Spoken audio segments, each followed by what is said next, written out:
Hello, everybody. Happy Friday afternoon. Welcome to this week's edition of the preview show ahead of Norwich City's trip to Stoke. The sun is shining.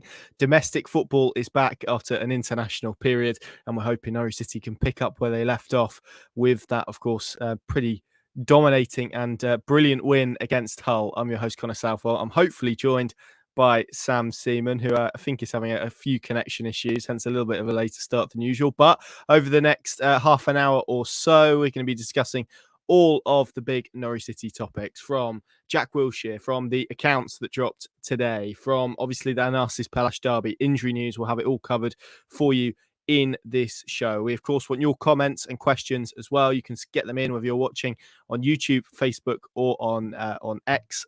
Hopefully, on all of those platforms, you can get them in and let us know your thoughts. If you've got any questions about anything that has unfolded over this international period, get in touch and we will discuss them. But it is that trip to Stoke for Norwich City tomorrow, and the small matter of a reunion with Canaries Championship, which I think is going to contain numerous subplots. Let's see if we have Sam. Good afternoon, my friend. How are you?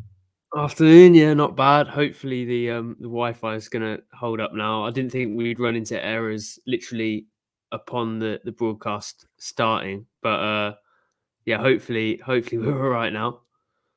Well, Rob has asked on X, why is Sam being held hostage in an abandoned warehouse? Well, actually, if Sam takes one step either way, you might recognise the spot that he's in. That is actually where we film and record our Pinkham podcasts after match day. So he's in the studio, but down there, as we know, because of how high tech and how under lock and key we like to keep it, the signal in there is not great, Sam, is it? So you're having to sort of make do, and hopefully we'll get by throughout the show without any more technical difficulties.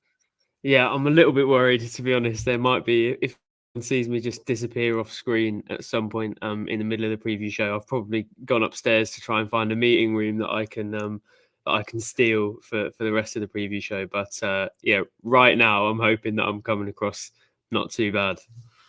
We can hear you loud and clear for now, but if that does happen, then I'm going to need certainly the guys watching more than ever to fill in that intervening period. But hopefully that's not going to be the case.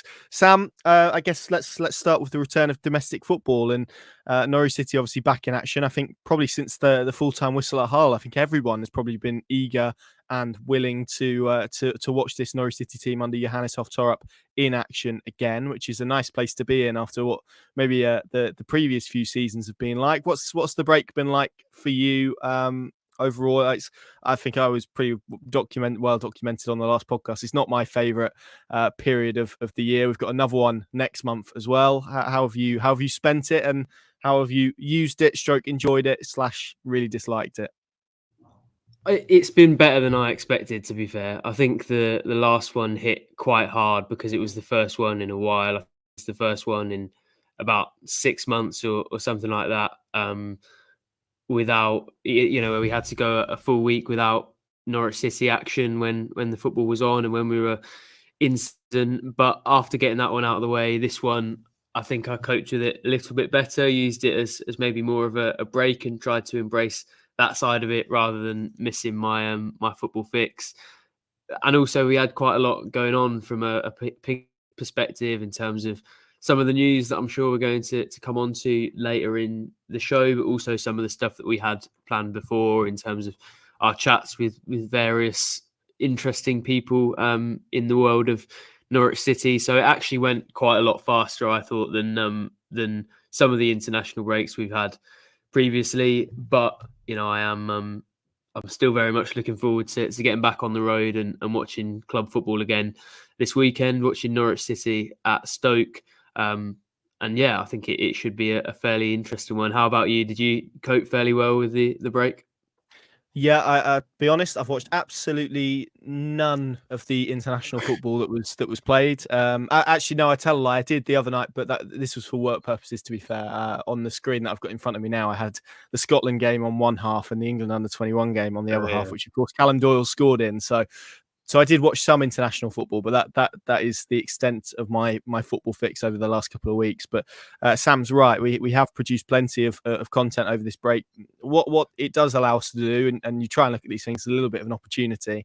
Whilst we weren't able to watch Hofball in action, we were able to catch up with people that maybe we wouldn't ordinarily, when you're on that treadmill, that 46-game treadmill, get an opportunity to do. So we had a podcast with Alfie Hewitt. We sat down and did a podcast ourselves, sort of reflecting on the season and speaking about a few things. I had a chat with Ryan Bennett. You spoke to Christian Fashnacht. We had lots and lots and lots out there. Paddy did a brilliant chat with Norwich City's head of recruitment, Lee Dunn, which I would suggest checking out as well.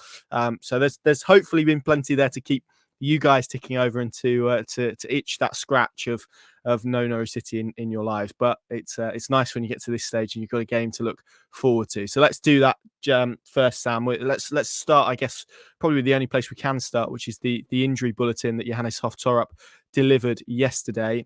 Some concern, obviously, around Angus Gunn, who withdrew from Scottish duty, Marcelino Nunez, who withdrew from Chile duty due to a hamstring injury, Jose Cordoba as well, who travelled to Panama but didn't take part in either of their two friendlies either. So I guess probably mixed is the best way to sum it up, isn't it? Just sort of bring us up to speed first and foremost with maybe people who have missed it, where those three guys are heading into this weekend.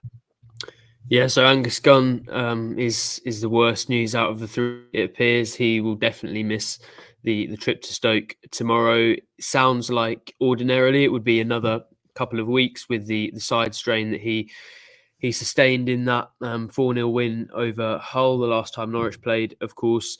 But they're hopeful that with some injections and I'm sure some other treatments that they can get him back maybe a little bit sooner than that. But when you look at the schedule coming up, we're back to the typical Saturday, Tuesday championship grind. It feels like he could still be in line for missing 2 or 3 games, and it looks like George Long might have to step up for maybe more than this Stoke one. I'm sure they'll be hopeful to get him back as soon as possible. There wasn't really too much detail from Torp apart from the fact that he definitely will miss that Stoke game, and it looks like Long will get that opportunity this weekend. So that's probably the worst news out of the three. Then to get slightly more optimistic, there's Marcelino Nunez, who towards the start of the international break, we were hearing noises would be out for a number of weeks and could be not necessarily a really long-term absentee for Norwich, but certainly a concern beyond the international break.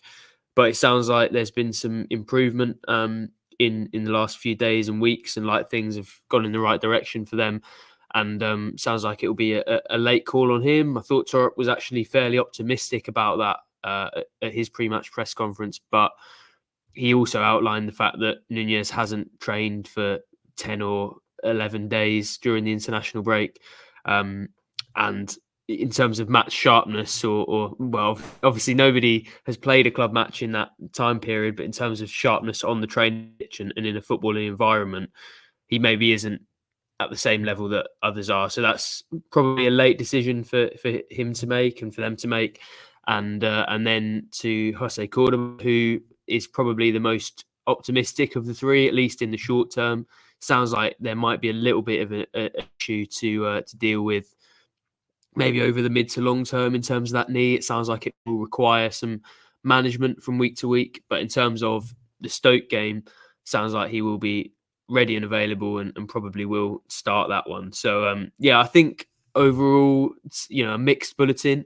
But I think when you considered the fact that they could have 3 of their key players out for maybe a number of weeks, that's what it felt like at one point, certainly. I think overall you have to probably see that as a positive bulletin, I think. Yeah, I agree. Particularly Nunez, like you say, I think at various stages of that international break, and I think as well, there's probably worth some consideration that Norwich are about to enter a 3-game week. So again, it's maybe do you opt to be a little bit cautious with him on the first game and maybe spread his load a little bit more evenly, or do you try and retain some continuity? I think there's arguments probably for both, but you're right. I mean, from the position that we were in, particularly in that first week of the international break, where it's like this, in reality, he could miss this whole block of games between the 2 international breaks to get from that to being potentially available for tomorrow, I think is really encouraging. And as Finley says on YouTube, it shows the holy water they're using at Colney and the swimming pools, I presume, is what Finley is inferring there, has done it again, which is very much the case, because there was real concern about him, and as well. Cordoba as well is a positive, given how we all saw him react to that knee injury that he sustained against Leeds. And the fact that he started that game against Hull, Sam, that would probably lend you to think that, especially after 2 weeks where he's not really trained that much, he's had a bit of a rest. And Torop was pretty clear that it was more of a load issue than an injury that he's got sort of at the back of his knee, which is where we gather the issue is. The fact that you take all of that into consideration, it probably feels like tomorrow isn't going to be too much of an issue for him in terms of actually starting the game. No, and I think he's one where you look at the international break as actually a positive, and I'm sure, given the choice, probably the physio department wouldn't have had him fly out to Panama and then come back. But when you consider that he has now had a decent amount of time to recover from that, he certainly won't be, in the midst of any sort of jet lag or anything like that come the weekend. And he has maybe benefited, as Torop said, from visiting home, from having a little bit of a break. And after some of the struggles that he had early on in his Norwich career, of course, even before that injury against Leeds, there was quite a significant problem in the summer that kept him out until actually fairly recently. It feels like he's been in that team for a good long while, but I think he's just made a big impression in quite a short period of time. So it felt like the international break actually came at quite a good time for him. Maybe not if he had ended up playing for Panama. But I think it's good news for Norwich that they've maybe taken a pragmatic view, that they've been willing to allow him to return to Norwich, and an understanding of the situation there. And actually, although it sounds like there will be some management there, I think that's only understandable when you consider the last few months that he's had. I think the international break will be, a big bonus for him overall. And I would agree. I think he probably will start against Stoke, and we all know, having seen his recent performances, what a major bonus that is for Norwich. Agreed. And just to come on to Finley's comment about Jakob Sørensen, who has been back in training by all accounts. Torop wasn't necessarily clear over whether he'd be in the squad, but I mean, the fact he's been training for a whole week would probably lend you to think that there would be an availability there if Norwich City wanted to put him into the squad, and that would be interesting to see where he slotted in if that was the case. I think this is an interesting one from Rob as well, Sam, in terms of the backup keeper. I mean, we can only assume it's going to be Archie Mayer, really, given that he seems to have taken the place of Dan Barden as Norwich's third choice. Obviously, Dan Barden away on loan at Swindon. I don't see probably Caleb Anson stepping up at this stage. So, yeah, probably feels like Archie Mayer, and I'm sure he will see it as an opportunity as well to try and stake his claim, to really put George Long under a little bit of pressure if maybe George Long doesn't produce the performances that's required over this period. But it has to be said, against Hull in that second half, maybe he didn't have too much to do, but what he did do, he did pretty effectively. Yeah, I think for me, he's always shown that he does have the ability. He's not somebody who can't pull off good saves or have good performances, but I think what we need to see is the gap between his mistakes growing. I think he needs to develop trust as a goalkeeper, which admittedly is quite tough for a second choice. We hear so many goalkeepers talk about the importance of putting a string of games together and consistency, and when you're in his role, it's rare that you sort of get any of that at all, really.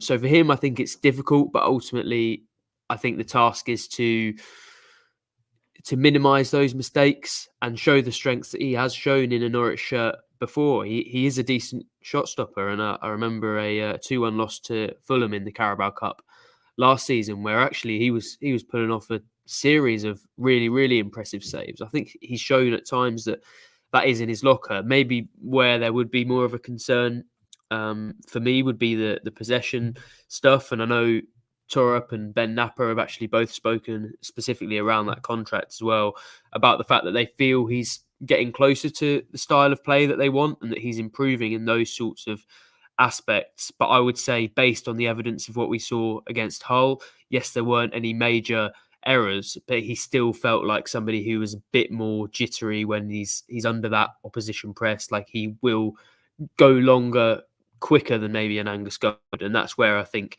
we need to see those improvements, because you want to get the likes of Jose Cordoba, Callum Doyle, Kenny McLean, Kellen Fisher, those players who have been really instrumental in building the play up and creating the chances, then you need a goalkeeper who's willing to play the ball into them. You can't just have long balls going over to Josh Sargent the whole time. So I'm sure it's something he's been working on. I'm sure it's something he is feeling more confident about.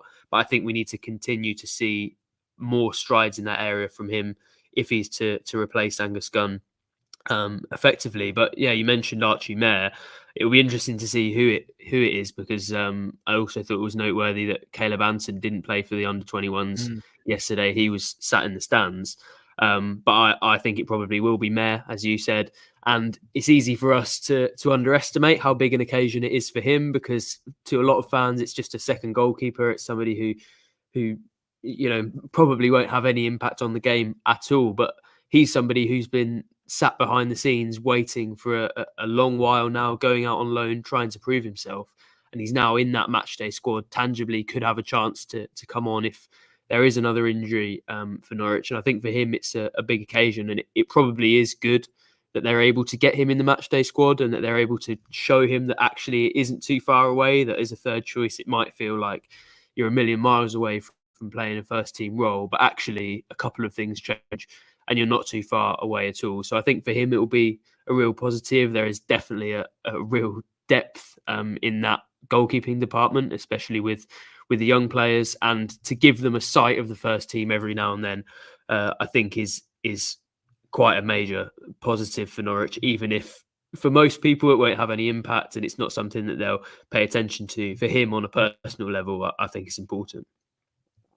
Yeah, agreed. And Torop was, I asked Torop about George Long. It would have been before Hull, I think, and he spoke about how much he feels that he has improved, and he has kind of taken on board what they want him to do as a goalkeeper in terms of some of that shorter play. But equally, he I think he alluded to that yesterday in his press conference about how essentially he gives them maybe a little bit more strength in terms of that outball to Antti Sienats, which we've been seeing Norwich play a lot more than perhaps they did in the early portions of the week, and that is the advantage of having him and a player with his presence on that right side. And I think also what I would add, and I think Kevin sort of touches upon it here, is that I think Norwich goalkeepers, particularly this season, have been a lot more protected than perhaps they were last season. You look at Norwich City's defensive numbers; they're pretty good. They're not the best in the division by any stretch, but they're in the top. Hang on, let me count: 1, 2, 3, 4, 5, 6, 7, 8. So they're eighth. Essentially, they've got the eighth best defensive record in the Championship. So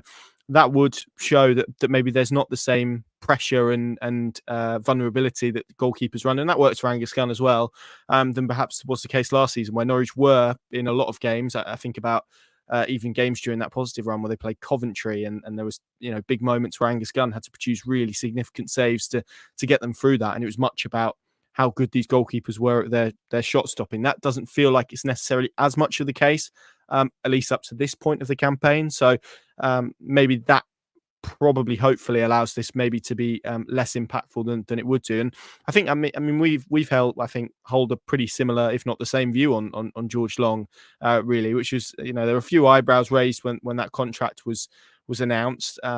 And I can understand it. 3 years for a player who maybe doesn't feel like he matches the age profile, but equally, I think goalkeepers, of course, you have to think about slightly differently because they play for longer.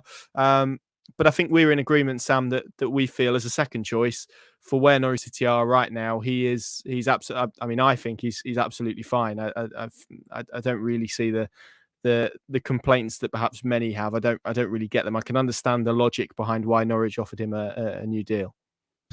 Yeah, it has felt like we were in quite the slim minority at times, especially around that contract. But yeah, I think we said it sort of at the time, and it feel like he's a solid pair of hands. He's by all accounts good around the changing room and Colney, and he's somebody who remains positive despite the fact that he is quite a significant number two. I'm sure he doesn't have any illusions that he's going to be unsettling Angus Gunn or becoming the first choice before too long. And to find the personality who is able to do that and doesn't bring everyone else down, I think is important, and probably especially at this level where everyone is in touching distance of the Premier League and a really good career.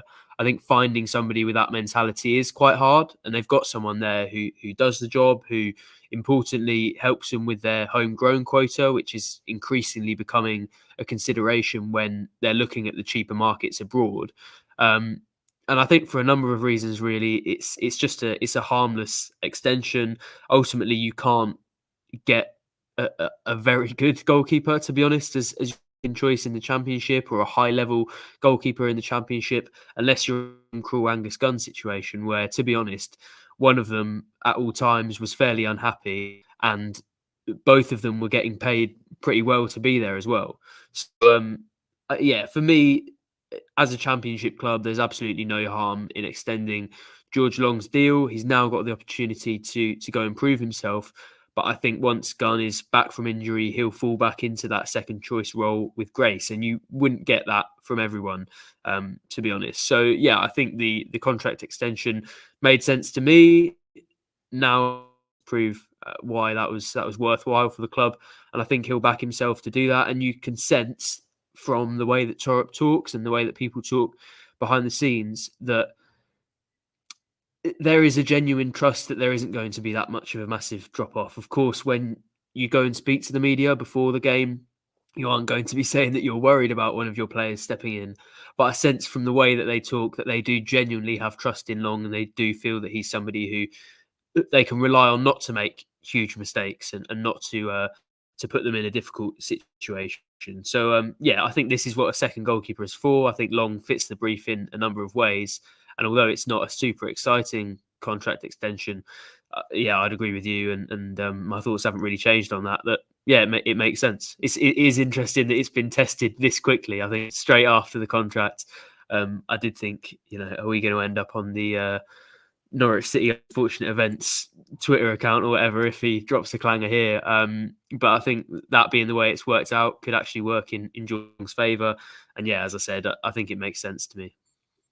Yeah, and I think the reality is as you say, and we all know, is he as good as Angus Gunn? No, and I don't think anyone would try and argue otherwise. Probably George Long wouldn't even try to argue otherwise. But it is a very complex role, that second choice goalkeeping position, because it obviously needs to be someone who's capable enough to step in on the very odd occasions that they're asked to step in.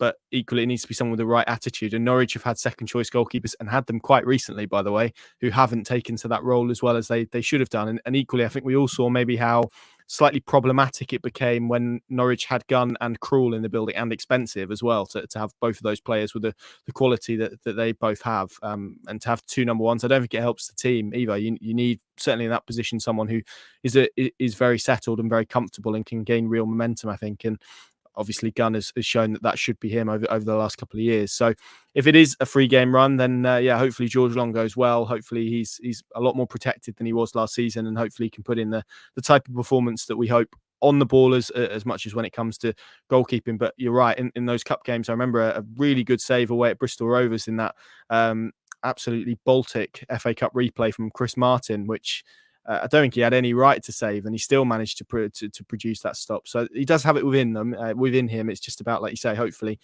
being able to do that at Championship level. And we're going to see over the next week whether he can, and whether Norwich's system and structure allows him to.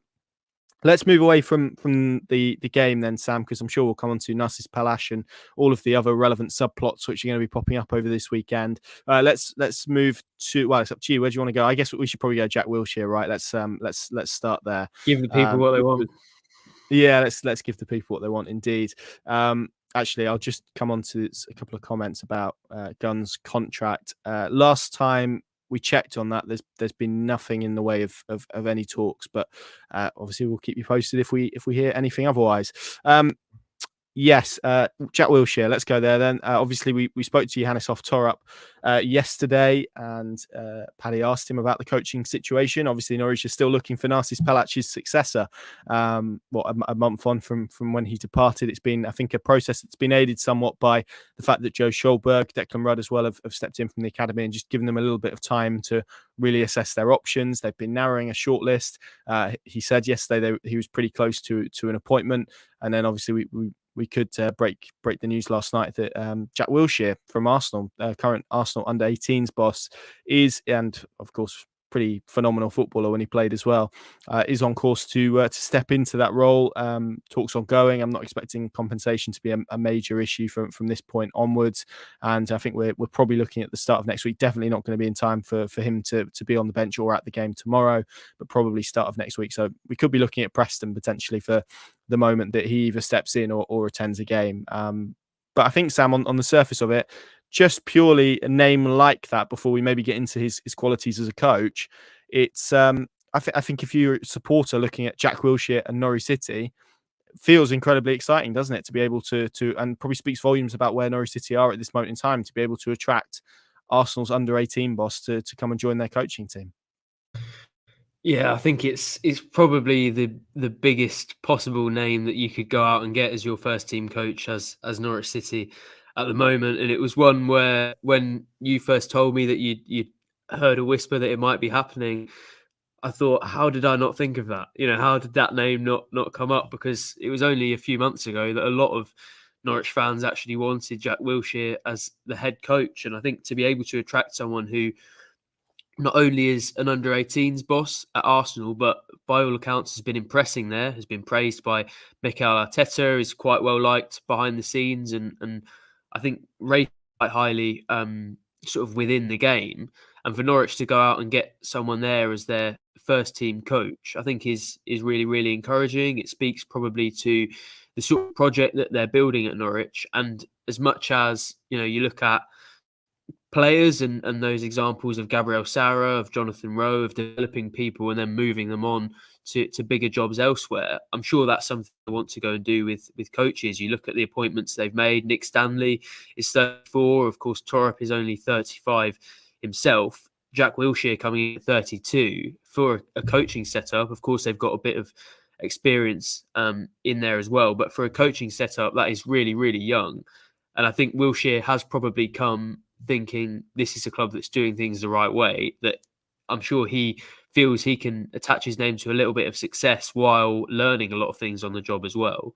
And that speaks to the sort of project that they're building, because you take it back a few months and Norwich, to be honest, are pretty close to a run-of-the-mill championship club. They're not really someone or a club who stand out as a club trying to do something different. But now I think you can, from the national coverage and the way that people are talking about Norwich again, that this is an attractive prospect, and this is somewhere people can recognise are doing things in a slightly different, more intelligent way. And I'm sure that attracts somebody like Jack Wilshire, who has working in that elite environment at Arsenal. But for a number of reasons, it makes sense, not just because of that fantastic playing career. And I've already had some Norwich fans suggest to me that he should be put on the registered for the squad for the AFL as well. But it's not just based on that name either. I think it's based on a number of qualities, not only in terms of how highly rated he is as a coach, but in terms of the style of play that he's adopted at Arsenal, the youth, and not only his own personal youth and maybe the ability to relate to the players in that way, but also the fact that he has been with the under-18s and he has been developing young players, as Torup did at Nordsjælland, and even before that, he was an academy coach, as Glenn Riddersholm did with the Danish under-17s early in his career and throughout his career at various youth teams. So there's a theme developing there, and I think Wilshire fits into the theme that Ben Napper is going for with his coaching staff. For a number of reasons, it works for Norwich, and the fact that it works for Wilshire, as I said, speaks volumes about the direction that they're headed in. Yeah, agreed. I mean, this is something that we've been sort of working. I mean, that story yesterday is about a week in the making, give or take. That's how long this process has been going. But obviously, they were linked, but definitely weren't rejected by a Danish coach whose name escapes me at the moment. I don't think I'd be able to pronounce anyway. But he was at Randers in Denmark. Then was filtered down to a final two. More talk sort of held place last week. with obviously Wilshire and the other one, which we don't have the name of, but we believe was a coach who was working overseas and also was familiar to Ben Napper. And then obviously Wilshire, even though from what I gather, there wasn't a huge deal. I think they'd have been quite happy with either candidate, but Wilshire just edged it in terms of the detail that he put into his particular pitch, and obviously the excitement to join Norwich City. And I think that's an incredibly exciting period. And I think for him as well, I mean, you've got to remember he retired at 30, so he's only been a coach really for 2 years. To be in a position where he's rated enough by someone like Ben Napper, by Johannes Oftorp, to then step into a first team environment, I think is incredibly encouraging as well. And I mean, as Finlay again very aptly points out, you look at, you mentioned them, Sam, some of where those appointments have come from. Nick Stanley from Brighton, Tony Roberts from AC Milan, and both of those, okay, there were situations in terms of managerial changes and maybe their roles had changed slightly, but even to attract them to Norwich City, I think is really encouraging. I think what's interesting as well is that you look at the whole makeup of that coaching team, providing obviously they get the Wilshire deal over the line. Torrup, Riddlesholme, Wilshire, Stanley, Roberts. I mean, these are 5 people that have never worked with each other before, let alone haven't worked with each other before this summer. So I think even that is really different to maybe how we see clubs approach backroom staffs sort of generally, where it's, you know, a coach sort of traveling around with 2 or 3 coaches that they work with at every coach. There's a real diversity of thought in there, I would suggest, to maybe what Norwich have had in terms of coaching teams previously. Yeah, I also think it hints at a level of meritocracy that maybe there isn't elsewhere in football in terms of coaching. And I understand that it's important to have people who understand your ideas, especially in the modern day when every coach has their desired style of play and they want to train people up in that style of play so that they can then pass it on to the players as accurately as possible. But it feels like once you're in with a coach, however that's happened in the first place, that sometimes you just end up traveling around with them and nobody ever thinks at some or at any point, you know, should we stop and consider if there's somebody better for this role? Whereas Norwich, going from almost from scratch after Torrup's appointment, have been able to cherry pick people who were perfect for these different roles and to make those appointments almost like they were players rather than simply getting Torrup in and saying, all right, you know, who knows your style already and who can you get in to come and do that? And I think that's testament to the way that they've done it and the way that they've looked at it, but also to Torrup, because I don't think you would get many head coaches willing to hand things over to Ben Napper and say, okay, I'm comfortable with you leading that process. And of course, there has been consultation with him, but a lot of managers and head coaches would simply refuse to have somebody else decide for them who's going to be working backroom staff. But clearly there is that drive to put qualifications and attributes ahead of simply having worked together previously. And for me, that's a really encouraging step that maybe will differentiate Norwich from a lot of other clubs, because you know, we talk about the way that these coaches move around, and that's not unique to sort of, I don't want to say unintelligent clubs, but maybe clubs who aren't doing things in a data-led way, or who aren't, you know, even these clubs who are doing things in that way quite often will adopt that same model of just taking the head coach and then whoever they suggest as the backroom staff, that's who's coming in. So maybe that is a way that Norwich can gain a small margin on those clubs, as we've talked about for probably about a decade now. That is the target for Norwich, is to find those differences between them and other run-of-the-mill championship clubs, as it were, and clubs who maybe financially belong at this level, how they can find those differences to hopefully then kick on and get into the Premier League in the future. And without wishing to make too big a deal of how they get their backroom staff together, I think that is a refreshing approach, and one that you don't actually really see much in football. And so far, you know, we'll see how it works on a long-term basis, but the way that Johannes Oftorp has this team playing so far, looks like it's going pretty well.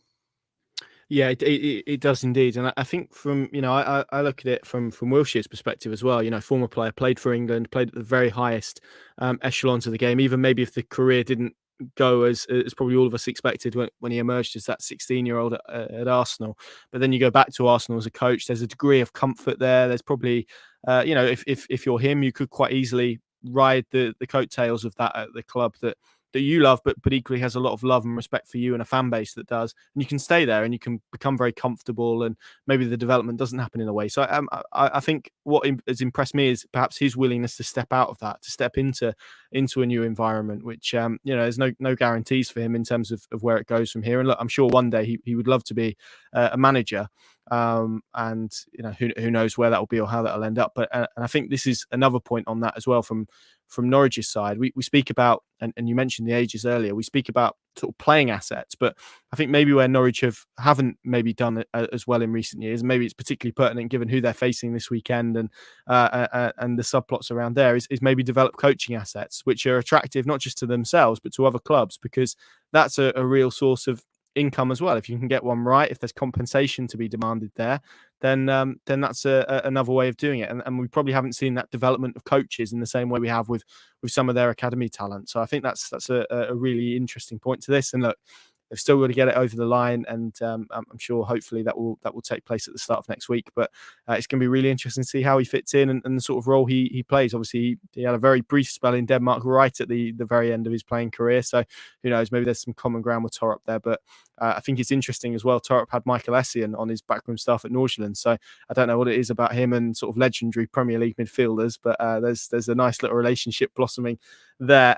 Sam, let's move on to the accounts then. They were obviously published this morning. If you want to read in a bit more depth about those, pinkin.com, the place to go. There's a piece there that hopefully outlines a lot of it for you. If not, you can go and have a read of the whole annual report document, if you like, that the club have produced on their channels, which I've done. If you don't want to do that, makes for interesting reading, I think, as they always do. And I guess the takeaway, Sam, is probably and the headline figure, I guess, that we should mention is the club have made a pre-tax loss of 14.4 million. That's down significantly from where it was last year.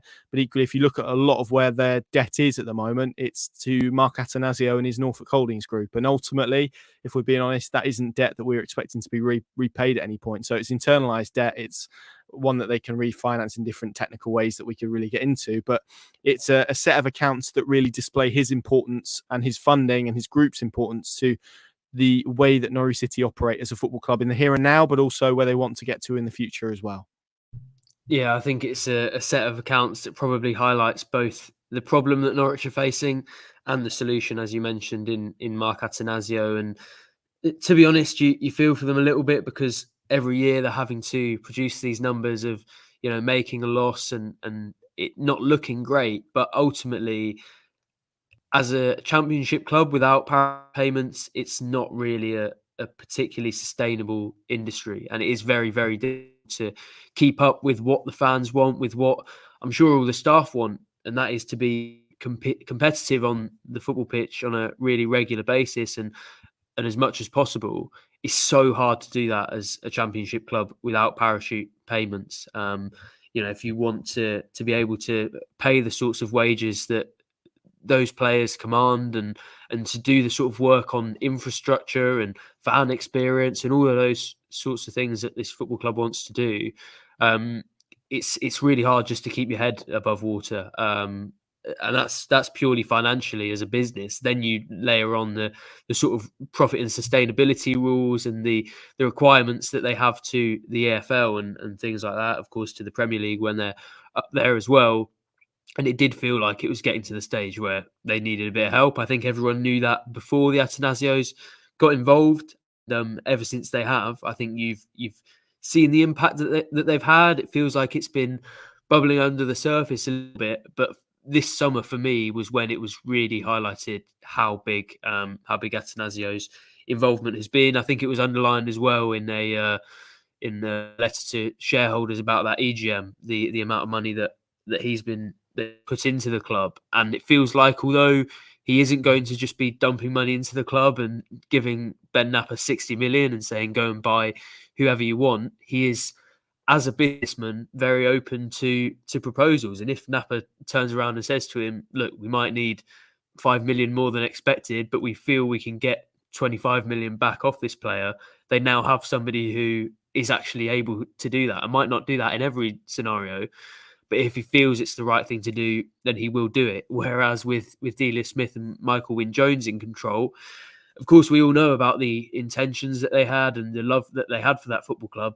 Turn around to them and say, we need 5 million more than we're expecting. And they're probably not individuals who are able to just dip into their pockets and find that, even if they believe that eventually they'll get a return on their investment. So I think those numbers really outline that. You saw how the Atanasio Group has helped in terms of loans with favourable interest rates, and as well as simple cash transfers that have helped the football club at various times. And I thought it was a very interesting set of accounts in terms of it was the first one. Felt like I was reading through it and almost breaking down my year of football reporting. It's like you read one page and it was like, oh yeah, we covered that in March or whatever, in February, and then you read down a bit further and that was the thing that happened in May or June. So I think it was something that maybe didn't surprise many people. There weren't too many things on the balance sheet that many people won't have been expecting to see going into it.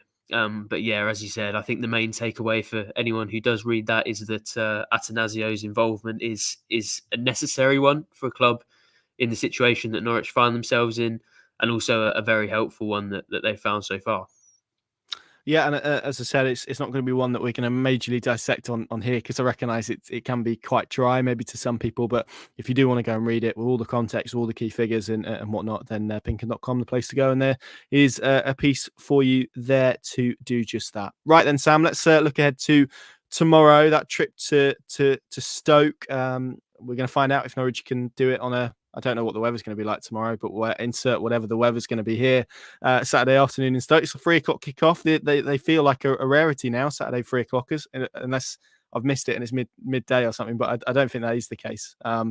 So that's good. I think Norwich have had 5 of their first 9 have been at 12:30 or at different times, which is not great. So it's going to be nice to have a Saturday 3:00, although they've not won a Saturday 3:00 yet. So there's that particular one to break. But it's going to be a really interesting test, because you look at where Stoke is or Stoke are at the moment under Narcis Palash, and we'll come on to him in just a moment. But it's fair to say it's been a little bit mixed for him as a start, but their form before the break and performances before the break actually had improved in the last 2 games. Their last home game was a 6-1 victory over Portsmouth, and then they had a goalless draw against Swansea. So look, as all games are in the Championship, it's going to be difficult, Sam. But what sort of encounter are you expecting at the Bet365 Stadium this weekend?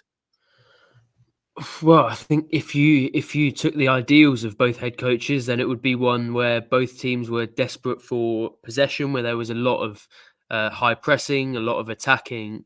But ultimately, for me, it's one team that I think if you'd gone into the season and you had said Stoke against Norwich, one of the teams is going to be in transition and maybe won't have quite the players that the coach needs to play the style of play that he wants, and the other one is going to be fairly assured and looks like they know what they're doing going into the game, you would have said, the better, more assured one would be Stoke, and that Norwich would still be in this phase of adaptation. But now they're in this strange position where almost all of a sudden they're the established side, and Stoke are the one in transition. And I looked at it a little bit in Tactics Board, but it feels like, especially given Pelash has come in without a transfer window, without many levers to pull in terms of his squad, that there is a bit of a gap between the capabilities he needs from his players and the capabilities that they have at the moment. So I think they've shown, as you mentioned, with recent results, that they are capable of doing well in games.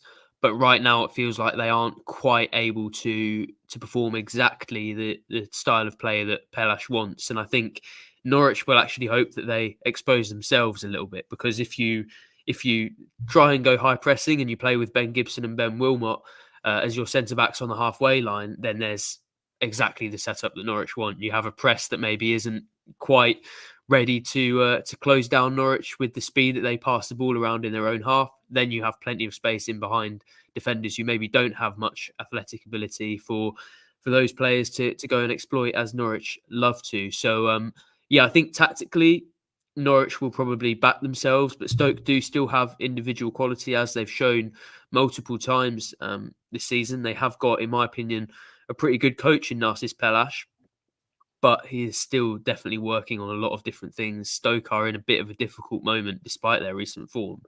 And I think Norwich will go into it feeling that, although it is, as you said, that typical Stoke cliche, that maybe it is one where they'll have a few opportunities to exploit, and they probably will hope to get a win out of this one based on their recent form. We're going to be live for about 5 more minutes or so. So get your score predictions in ahead of tomorrow's game. Fascinated to see what the general consensus is out there as to maybe Norwich City's prospects and the way the game is going to go. But Sam, we've got to talk about, I think, what's going to be a major subplot of this game, which is obviously Norwich coming up against Narcis Pelac, who for the start of this season was on Norwich City's bench, was one of Johannes Hoftorup's assistants, obviously formerly with David Wagner, probably had a much closer relationship with him than maybe he did with Johannes Hoftorup. But in theory, it's a coach who's going to know exactly how Norwich City want to operate, going to know exactly how Johannes Hoftorup wants to operate, and I'm sure has plans involved to try and make sure that a lot more of the frustrating elements that perhaps we've seen with this Norwich City side are a lot more present than perhaps the slick, free-flowing football that we've seen. So I guess how much of a part to play do you think this will have, the fact that there's a familiarity, and that works on both sides? Torup will know a lot about Pelac and maybe the way that he works and what elements of the game that he think Norwich can utilise to hurt his Stoke team. But do you expect it to play maybe as big a role as perhaps what maybe some supporters and maybe others looking in on this game will expect it to have? Well, I think the answer to your question will tell us a lot about Norwich's prospects this season, because I think we've seen before that with those exciting Norwich teams who have taken other teams by surprise and taken divisions by surprise, a lot of the time they've started really well. Nobody's really known how to plan for them. And then once they've figured them out a little bit, then they find it really, really difficult. I think all of us remember that sort of turning point in the Daniel Farke era when they had just beaten Manchester City 3-2. They looked like the sort of trendy team in the division, and they went to Burnley, and Burnley completely worked them out, stopped them doing any of the things that they wanted to do, really, and won that game 2-0. So there is definitely a point at which these teams find that other teams are working them out a little bit, and are able to nullify their strengths. And, you know, you look at all the elements that you discussed, the Narcis Pelac factor, there should be no better team in this league for working Norwich out than the one headed up by somebody who was helping to improve this project at the start of the season. So if they do come up against somebody who has all that knowledge and they're still able to play around Stoke and they're still able to look like the sort of team that we've seen in the last few weeks, then I think that will bode really, really well for Norwich in the future, because it feels like if Stoke can't work them out and can't work out how to stop their strengths, then what team really can? But, you know, you look at the individual quality of the sides and the different moments that they're in, and I do agree with Torup to an extent that it is 80-90% about the performances of both teams. And of course, tactics have a big role to play, but often you have to balance that with the quality of the players and just how good the team is, as one rather No, than we might the have. one that they're facing. So I think it will be. Have you got me back? Have we lost Sam?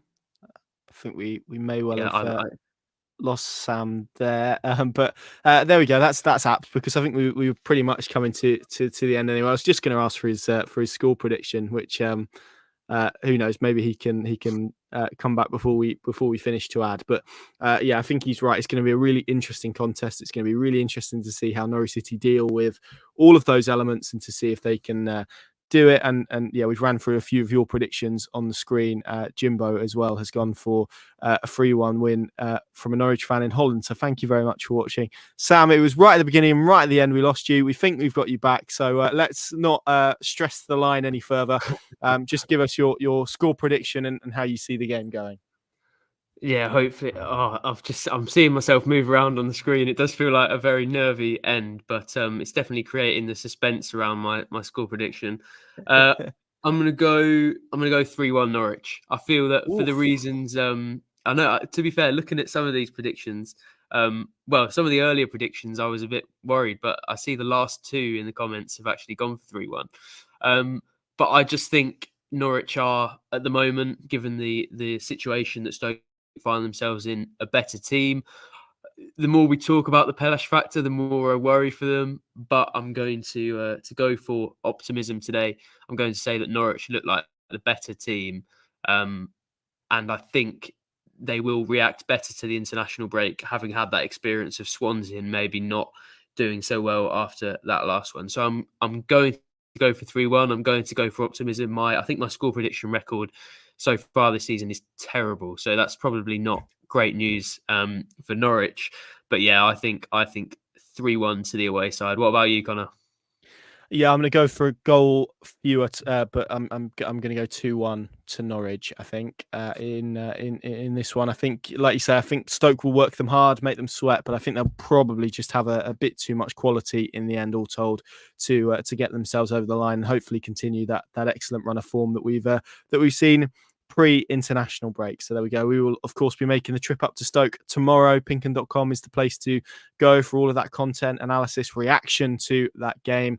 And Sam, of course, you'll be on your what they call X Spaces these days, aren't they? So Yes. Tell people watching who maybe haven't seen them or haven't been involved exactly what they are and how they can get involved post-match tomorrow.